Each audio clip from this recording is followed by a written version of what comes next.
Kia ora, talofa. I'm Pauline Smith. I'm with the Murihiku Maori and Pasifika Cultural Trust.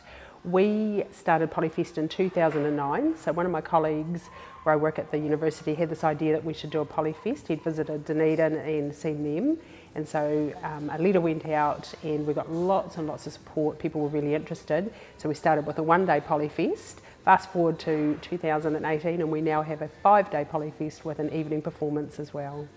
And we're spreading into Central Otago this year for the first time. Polyfest helps the community. We have, for a start, there's about 7,000 children who perform across the stage at Polyfest, so that's a massive amount of children engaging with culture, education, and then you times that by the amount of people who come to visit the kids, because what we've learned is little people get big people, so we usually times it by about 3, so you have about 21,000 people coming through supporting the children, and then the general spectators. So we estimate about 33,000 people come and visit the event, and that's a huge spread across Southland and beyond of people who are engaging with culture, feeling the event and feeling the pride of those kids on stage.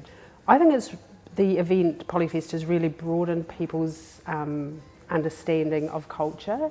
It's made it more acceptable. I mean, I see farmers in tweed jackets toe tapping to Tu Tera Mai Ngā Iwi. That's kind of our go-to phrase, but it's true. You know, people are appreciating culture and it's becoming more accessible and not such a scary thing. And one of the things we hear a lot of feedback about is when a group performs and then someone in the audience will stand up and do a haka for them, so a haka tautoko, and that's where people, sometimes they cry, like the people sitting beside them, or they'll say things like, that quiet person beside me, and then they rose up into this sort of warrior-like person. And so we're getting all of those experiences for people that they wouldn't have had before. There is an army that runs Polyfest. We have our core team of staff, and then we have 12 key leaders who look after the running of the event. Then about 120 volunteers come along, and it means a lot to them. I mean, we have people contacting us prior to Polyfest saying, right, when do the registrations open? How do I get back on board? I want to be there all week. We have people taking the week off work just to be involved. So it shows how important it is to them. But also the flow on. We've had some parents come to us and say, being a volunteer at Polyfest for my child gave them the confidence to apply for Teachers College or join the Māori Wardens or whatever they've decided to do. So, I mean, that's an unexpected benefit of Polyfest that we didn't even know was going to happen. Kids love being on stage and showing their parents and whanau what they can do and making their teachers proud as well. But it's more than that, it's part of being a group. You know, when you sing as a group and you've got one voice and you all know the words and you're from the same song sheet, it gives you that sense of belonging and identity and that sense of whanau. So that's something they really gain from being involved in Polyfest.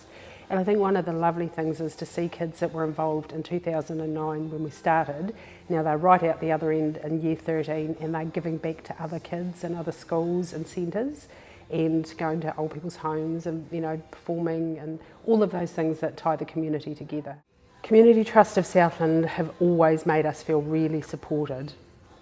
I think they probably believed in us before we believed in ourselves, and so they've been there right at the start, providing the foundation and the support and the pillar that we've needed to grow, and we could not have grown to where we are without their support.